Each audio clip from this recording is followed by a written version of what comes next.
Võib julgelt öelda, et põlevkivi on Virumaa needus. Viimase 100 aasta jooksul on tuhanded inimesed pidanud kaevanduste tõttu hülgama oma kodud ning kaevandustest on jäänud alles vaid räsitud ning elamiskõlbmatu maa.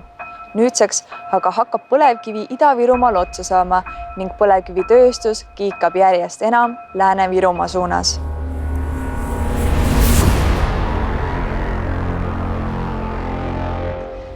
Nende 2 Viru maakonna piiril asub kaunis Uljaste järv ja Natura 2000 võrgustikku kuuluv maastikukaitseala, mille vahetus naabruses tahabki põlevkivitööstus kaevandustega edasi laieneda.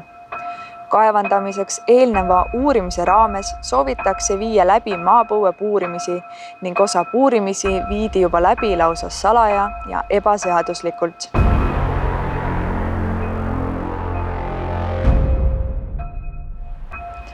Käisin Ida-Virumaal oma silmaga olukorda kaemas ning sealsete inimestega rääkimas ning lisaks ka Ökoloogia Instituudis uurimas põlevkivi kasutamise mõistlikkust.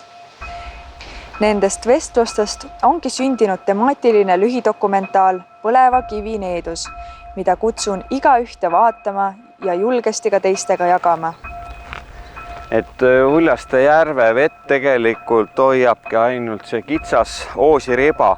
Ta toob meil ühiskonnana niivõrd palju kulu juurde, mida mitte iialgi ei ole katnud see ressursitasu, mida selle eest on saadud. On mingid ettevõtted saavad rikkaks, aga riigile tagasi sealt tulu ei tule. Majad ostete ära, lõhuti laiali, kaevendate ära ja tagasi ei tule enam keegi. Et see on näinud, et see maa jääb tühjale maaks ja see ongi niimoodi.